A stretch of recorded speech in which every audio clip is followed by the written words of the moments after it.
Salam adik-adik sekalian, dimanapun kalian berada, semoga tetap dalam keadaan semangat ya. Nah, kali ini Abang akan membawakan materi ekonomi di kelas 11 dengan topik perpajakan. Nah, apa saja yang menjadi konsep materi kita kali ini, coba adik-adik perhatikan ya.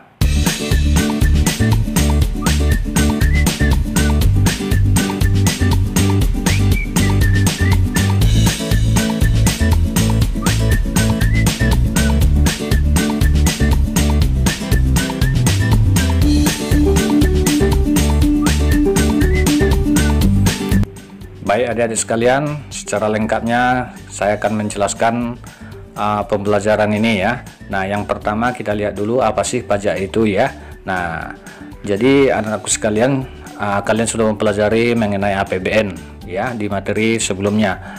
Jadi sebuah negara itu tentu memiliki pengeluaran yang cukup besar ya. Nah, misalnya ada dana alokasi umum, fasilitas infrastruktur, kemudian untuk pengeluaran pemilihan umum, pertahanan keamanan ya, cukup banyak ya, subsidi juga. Nah, jadi anakku sekalian, tentu muncul pertanyaan, dari mana sih pemasukan daripada sebuah negara itu ya. Nah, yang mana sebuah negara itu tentu memiliki belanja atau pengeluaran yang cukup besar ya, nah ya, seperti pembangunan jalan raya, memberikan gaji daripada pegawai negeri, dan juga untuk belanja barang misalnya impor begitu ya. Nah, jadi dengan demikian maka negara harus memiliki yang namanya pemasukan atau pendapatan ya nak ya. Nah, lalu muncul pertanyaan, dari mana sih pendapatan negara yang paling besar? Jadi pendapatan atau pemasukan negara yang paling pokok itu adalah dari pajak. Nah, pajak inilah yang nantinya dikatakan sebagai iuran ya. Nah, jadi iuran ini atau pajak ini berasal dari rakyatnya sendiri dan juga dari badan usaha ya. Nah, itu sekilas mengenai ilustrasi daripada pengertian pajak ya.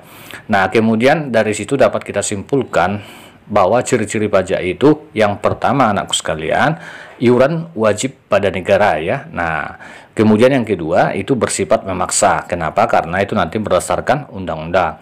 Yang ketiga dipungut berdasarkan undang-undang sudah. Yang selanjutnya tidak mendapat balas secara langsung atau kontra prestasi ya. Nah, jadi kalau masyarakat itu membayar pajak tidak langsung diterima balas jasanya ya. Mungkin melalui pembangunan jalan dulu misalnya ya. Nah, kemudian digunakan untuk membiayai kepentingan umum ya. Oke, itu dia ciri-ciri daripada pajak. Kemudian kita lanjut anakku sekalian, apa sih perbedaan pajak dengan pungutan resmi lainnya? Tapi saya jelaskan dulu yang dimaksud di sini pungutan resmi lainnya. Contohnya anakku ada retribusi. Nah, retribusi ini misalnya parkir ya. Nah, parkir itu kan harus dibayar dan itu nanti disetor kepada pemerintah daerah ya. Kemudian ada juga cukai ya. Nah, misalnya cukai rokok misalnya ya. Selanjutnya ada bea masuk. Nah, barang yang masuk ke dalam negeri itu ada pungutannya ya. Kemudian ada juga sumbangan. Nah, itu dia contoh-contoh daripada pungutan resmi lainnya, artinya selain daripada pajak ya. Nah, kalau pajak kan resmi gitu ya. Nah, lalu apa sih perbedaan pajak dengan pungutan resmi lainnya? Nah, coba kita perhatikan di sini. Yang pertama, berdasarkan dasar hukumnya bahwa pajak itu dipungut berdasarkan undang-undang. Sedangkan pungutan resmi lainnya itu dipungut berdasarkan peraturan pemerintah maupun peraturan menteri begitu ya. Nah, bagaimana dengan perbedaan dalam hal balas jasa? Kalau pajak tadi itu balas jasanya tidak langsung ya, sementara pungutan resmi lainnya itu langsung. Nah, objek pajak itu adalah umum, sementara pungutan resmi lainnya itu adalah orang tertentu.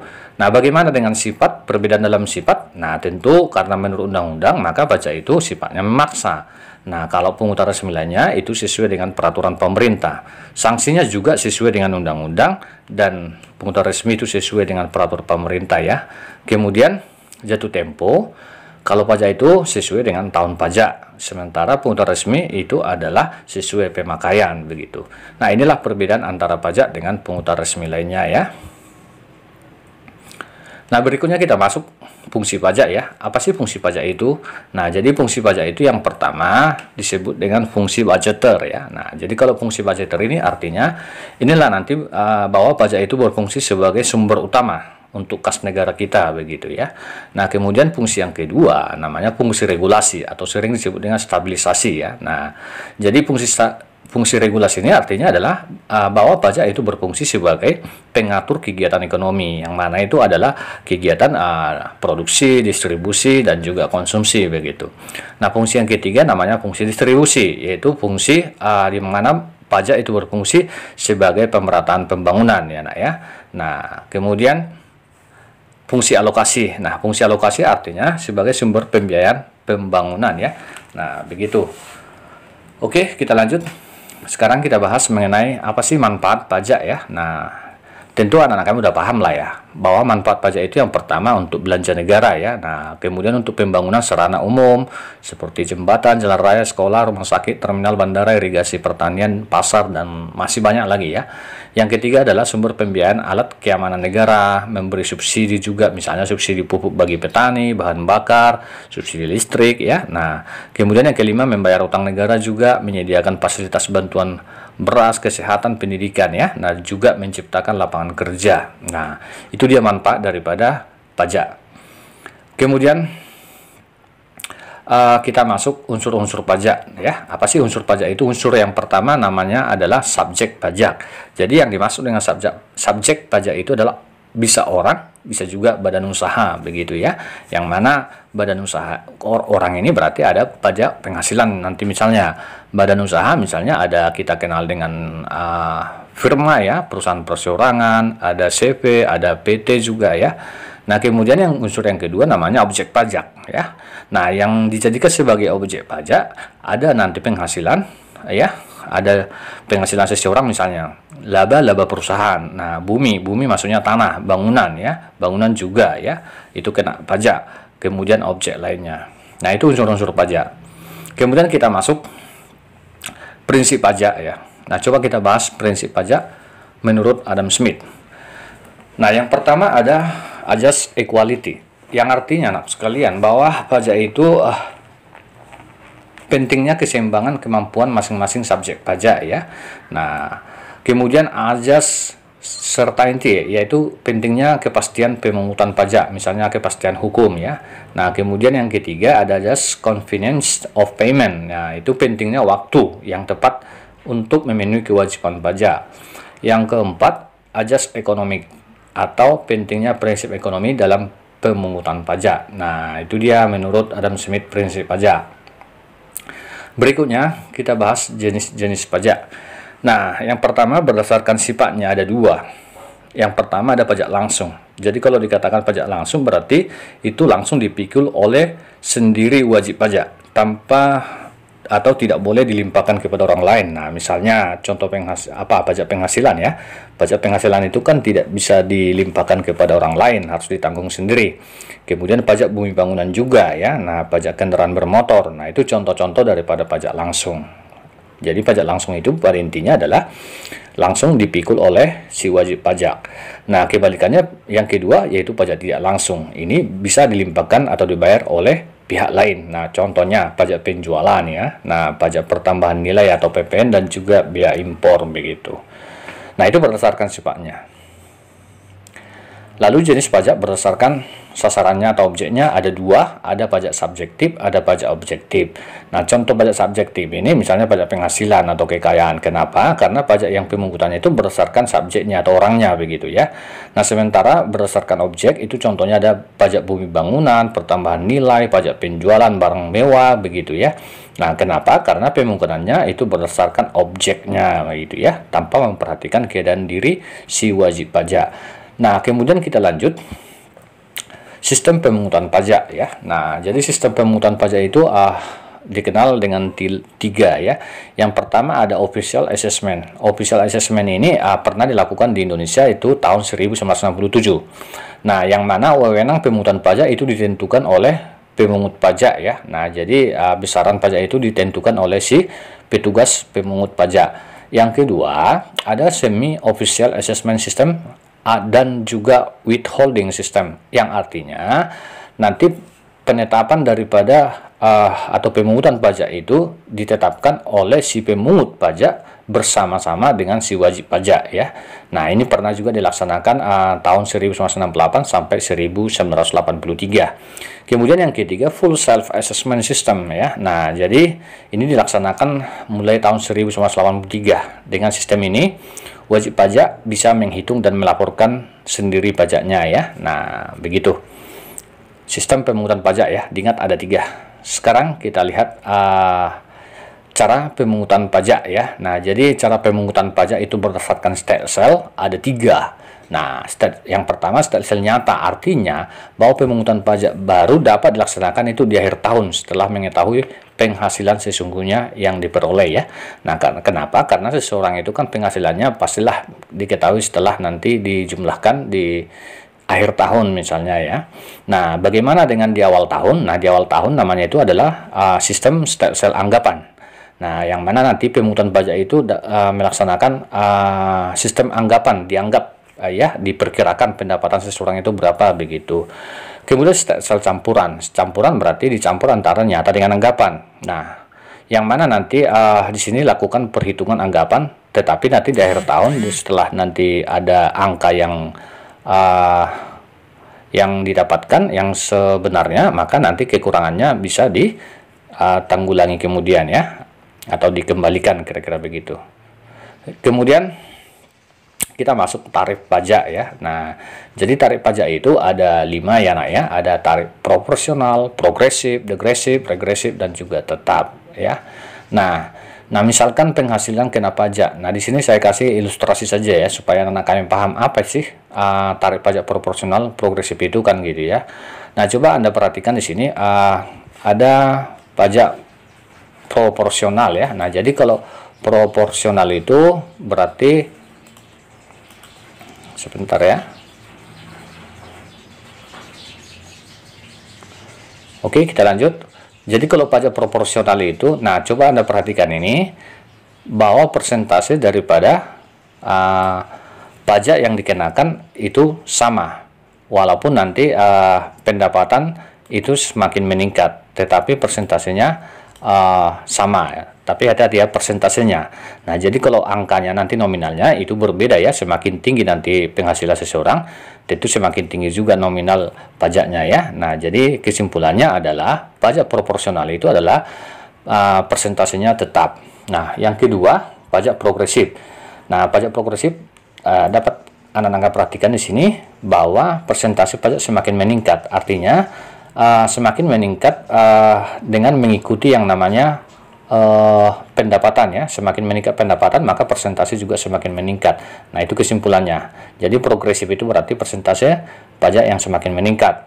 Nah, kebalikan dari progresif ada degresif. Nah, coba Anda perhatikan ini ya. Ini kan semakin menurun dia ya. Nah, semakin menurun.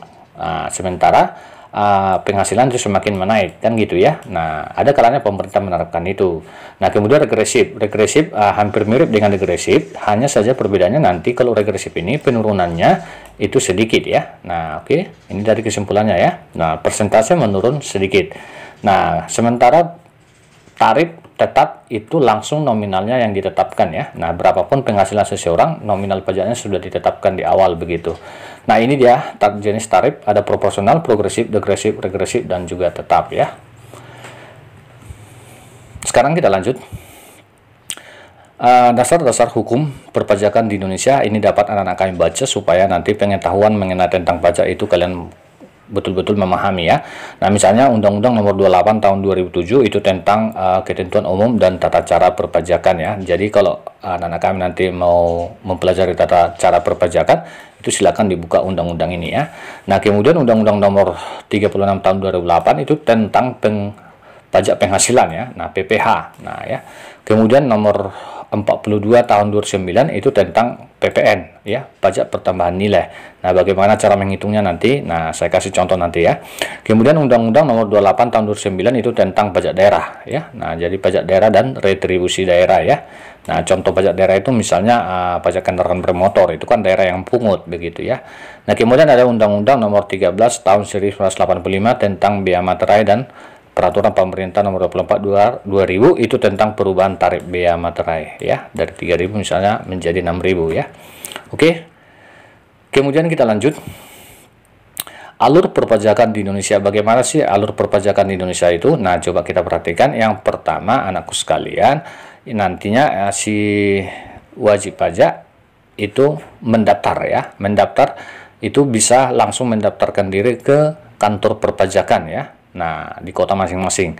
Atau juga boleh mendaftarkan melalui online ya. Nah, dengan website www.pajak.go.id. Nah, itu dia anakku sekalian. Jadi yang pertama itu adalah wajib pajak mendaftarkan diri untuk memperoleh nomor pokok wajib pajak ya, atau NPWP. Nah, jadi setelah nanti didaftar, maka nanti si wajib pajak itu akan mendapatkan NPWP ya, nomor pokok wajib pajak. Nah, ini dia. Oke. Nah, setelah itu anakku sekalian, maka masuklah tahap yang kedua, yaitu pengisian SPT ya. Nah, setelah terdaftar, wajib pajak harus menghitung jumlah pajak yang terutang. Atas dasar itu nanti membayarnya ke bank ya. Nah, begitu. Kemudian setelah itu nanti yang ketiga yaitu pengiriman ya. Setelah nanti itu dikatakan SPT sudah benar ya. Nah, pemberitahuan dan melaporkannya secara langsung ke KPP atau mengirimkan dokumen itu nanti bisa melalui Dropbox atau via pos juga ya. Nah, atau secara online juga bisa. Nah, kemudian yang terakhir setelah itu nanti yang terakhir adalah bahwa si wajib pajak itu menerima tanda terima penyampaian SPT ya. Oke, saya rasa itu alurnya. Paham ya? Kita lanjut. Cara menghitung pengenaan pajak ya. Nah, ini sekilas, dan ini sudah yang terbaru karena cara menghitungnya itu harus berdasarkan undang-undang yang berlaku pada saat itu ya. Jadi berbeda-beda dia. Nah, misalnya yang pertama kita lihat dulu, kita bahas dulu mengenai pajak penghasilan ya. Nah, apa sih pajak penghasilan itu? Nah, ini dia. Bisa dapat kalian baca. Pajak yang dikenakan pada orang pribadi ataupun badan ya, badan. Kemudian subjek pajaknya itu pribadi dan juga badan. Kemudian objek pajaknya ya, yang mengenai penghasilan, misalnya gaji, upah laba usaha, upah atau laba usaha, royalti, gratifikasi, bonus, dan lain-lain ya, masih banyak lagi. Nah, jadi anakku sekalian, yang perlu kalian catat di sini, pajak penghasilan tadi sudah dasar hukumnya, ini dia Undang-Undang Nomor 36 Tahun 2008. Nah, jadi dasar menghitung pajak penghasilan itu kita masih menggunakan yang ini ya. Nah, kemudian yang terbaru nanti ada Peraturan Menteri Keuangan ya. Nah, ini dia. Coba kita lihat aturannya seperti apa sih ya, yang terbaru ya. Nah, ini dia. Jadi untuk menghitung pajak penghasilan yang perlu anak-anak kami pahami adalah ini ya, ini. Kenapa? Karena nanti ada yang disebut dengan pajak penghasilan tidak kena pajak. Jadi syaratnya ini, untuk diri pajak orang pribadi itu sebesar 54 juta per tahun ya. Nah, jadi kalau dibagi 12 untuk dapatkan per bulannya maka 4.500.000. Nah, kemudian ditambah lagi kalau si wajib pajak itu sudah kawin ya. Kalau sudah kawin berarti dikurangi lagi 4.500.000 ya. Nah, per tahun atau 375.000 per bulan begitu ya. Nah, ditambah lagi nantinya kalau seorang istri yang berpenghasilan digabung dengan penghasilan suami sebagaimana dimaksud pasal 8 ayat 1 ya. Nah, ini dia. Oke. Kemudian tambahan untuk setiap anggota keluarga. Nah, dan keluarga dalam garis keturunan, lurus serta anak angkat. Nah, itu nanti paling banyak itu 3 orang ya. Oke. Nah, jadi ini nanti syarat ini akan digunakan dalam perhitungan pajak penghasilan, yaitu untuk penghasilan ya, pajak penghasilan ya. Oke. Nah, supaya lebih paham kita lihat contoh soal ya. Nah, atau kita lihat dulu tarifnya seperti apa ya. Nah, jadi di sini menurut undang-undang tadi ini ya, Undang-Undang Nomor 36 Tahun 2008 Pasal 17. Nah, tarif pajak yang digunakan untuk menghitung pajak penghasilan seseorang ini dia. Jadi kalau dia nanti pendapatan seseorang itu di antara 50 juta ke bawah, maka nanti kalau dia sudah memiliki nomor pokok wajib pajak maka nanti dikenakan 5% ya. Nah, kalau tidak punya NPWP 6%. Nah, kalau di antara penghasilannya itu 50 juta sampai 250 juta maka dikenakan lagi dia nanti 15% ya. Tapi nanti di sini kalau misalnya 250 juta ya kena 5%, kena juga 15% ya. Nah, dan selanjutnya. Oke. Nah, ini perlu kalian kuasai untuk dapat nanti menghitung yang namanya pajak penghasilan ya, yang mana tarif ini berdasarkan Undang-Undang Nomor 36 ya tahun 2008. Oke, coba kita lihat contoh soal. Nah, ini dia Pak Yusuf sebagai seorang karyawan sebuah perusahaan, penghasilan neto itu setiap bulannya, ini hati-hati ya, setiap bulan 25 juta. Nah, jadi si Yusuf katanya sudah menikah. Nah ya, jadi garis bawah sudah menikah, punya istri, tidak bekerja. Nah, tidak bekerja dan mempunyai 4 anak ya. Nah, kemudian Pak Yusuf sudah memiliki NPWP, maka nanti kita bisa menghitungnya dengan menggunakan yang sudah memiliki NPWP. Jadi untuk menjawabnya harus kita hitung dulu. Nah, penghasilan netonya kan tadi per bulan 25 juta. Nah, di sini kita harus hitung yang namanya 1 tahun. Maka kita kalikan ya. 12 bulan dikali 25 juta. Maka penghasilan sebesar 300 juta ya dalam 1 tahun ya. Nah, jadi ini belum bisa kita hitung. Nah, kenapa? Karena ini harus kita kurangkan lagi. Kita kurangkan yang namanya penghasilan tidak kena pajak ya. Nah, bagaimana caranya? Itu syarat tadi yang saya sampaikan di awal ya.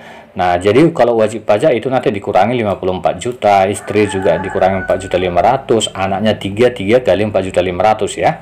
Nah, 13.500.000. Nah, ini di total dapatlah dia 72 juta. Nah, jadi yang 300 juta itu dikurangi 72 juta, maka dapatlah dia hasilnya 200, sisalah dia 228 juta. Jadi anakku sekalian, yang 228 juta inilah yang dikatakan dengan penghasilan kena pajak ya. Jadi ini yang dihitung nantinya untuk pajak terutang ya, pajak penghasilan terutang. Nah, jadi dari 228 juta ini kita akan masukkan ke kategori atau tarif pajak tadi. Nah, tentu yang pertama yang 5% dia akan kena ya. Nah, coba 5% kali 50 juta karena batasnya tadi sampai 50 juta ya. Nah, maka 2.500.000. Nah, kemudian sisanya kan tadi 228 juta. 228 juta dikurang 50 juta, sisa dia 178 juta ya. Jadi yang sisanya ini, yang 178 juta inilah yang dikenakan nanti tarif yang kedua ya, yaitu 15%. Jadi bukan semuanya, hati-hati di situ ya dalam perhitungannya. Nah, jadi dapat sekian, kemudian di total lah ini ya. Berarti Bapak Yusuf itu kena di 2 tarif ya, kena di 2 tarif. Jadi pajaknya itu 29.200.000 ya. Nah, itu kalau dalam 1 tahun. Kalau misalnya nanti soal minta per bulan, maka tinggal dibagi saja ya, dibagi saja bagi 12, maka 1 bulan pajaknya adalah 2.433.000 begitu ya. Nah, seperti itu anakku sekalian untuk menghitung daripada pajak penghasilan. Sekarang kita lihat dulu pajak pertambahan nilai atau PPN ya. Nah, ini dapat kalian baca apa itu yang dimaksud dengan pajak pertambahan nilai ya, atau juga nanti ada pajak penjualan barang mewah misalnya ya. Nah, ketentuan cara menghitungnya ada di sini menurut Undang-Undang Nomor 42 tahun 2009 ya. Nah, yang mana nanti tarif PPN itu ada 10%. Nah, supaya lebih paham saya kasih aja contoh ya. Nah, jadi rumusnya ini yang perlu kalian ingat ya. Pajak pertambahan nilai itu tarif PPN dikali dasar pengenaan pajak ya, tergantung nanti tarif PPN-nya berapa dikasih oleh pemerintah daerahnya ya, atau negara. Nah, contohnya seperti ini ya. Nah, oke.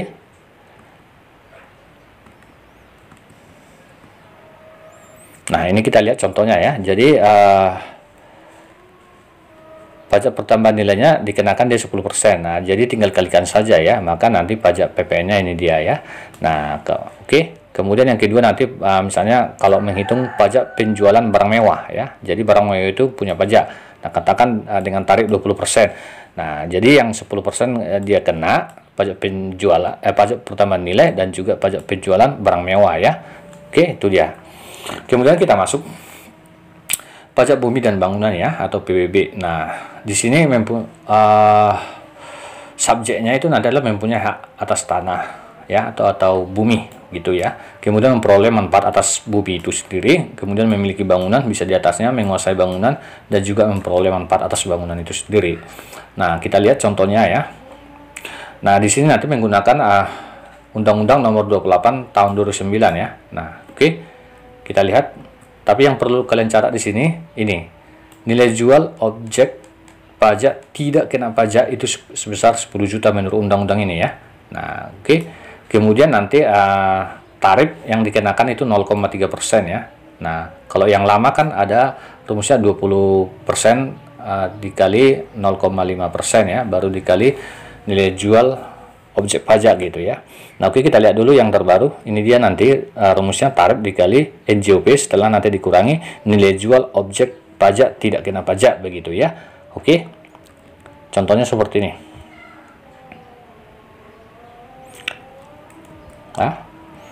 Nah, jadi kita hitung dulu dia ya, nilai jual pajaknya ya, nilai jual pajaknya. Katanya Tuan Yunus itu memiliki tanah seluas 500 meter busur sangkar dengan nilai jualnya 500.000 per meter busur sangkar. Berarti kita kalikan ya supaya dapat totalnya. Berarti 500 dikali 500.000. Nah, ini dia ya. Oke, maka dapatnya adalah 250 juta. Kemudian rumah seluas berarti ada bangunan. Rumah ini yang dimaksud dengan bangunan. Nah, nilai jualnya itu 200 meter, itu nilai jualnya 600.000 per meter busur sangkar. Maka tinggal kalikan, maka dapat ini. Maka kita total, maka nilai jual daripada bumi dan bangunan, tanah dan juga rumahnya itu sebesar 370 juta ya. Itu nilai jual. Berarti ini belum dikurangi nilai jual tidak kena pajak ya. Nah, kemudian nilai jual tidak kena pajak tadi adalah sebesar 10 juta. Berarti kita tinggal kurangkan 10 juta dari 370 juta, tinggal 360 juta ya, 360 juta. Oke. Nah, hati-hati, lihat ini tarif yang dikenakan berapa tadi? 0,1% ya. Nah, maka kita sudah dapat menghitungnya. Ini dia, kita masukkan ke rumus 0 tarif dikali NJOP setelah dikurangi nanti tidak kena pajak ya. Nah, maka hasilnya adalah 360.000 ya. Itulah pajak bumi dan bangunannya. Oke, kita lanjut. Biaya materai mungkin anak kami udah paham ya, udah sering menggunakan materai ya. Nah, biaya materai sendiri ini nanti sering digunakan untuk surat perjanjian, akta notaris dan salinannya ya. Surat memuat jumlah uang, kemudian surat berharga, wesel, promes, dan accept. Kemudian ada juga dokumen yang digunakan dalam pengadilan ya. Nah, materai yang kita kenal di Indonesia ini dia ya. Ada materai misalnya surat perjanjian nanti pejabat pembuat akta tanah misalnya itu menggunakan materai 6.000 ya. Nah, oke. Kemudian kalau cek giro itu ada 3.000. Saya rasa itu saja mengenai materi perpajakan. Semoga bermanfaat. Sampai ketemu lagi di materi saya berikutnya. Salam dari Sir Alvin Simanjuntak.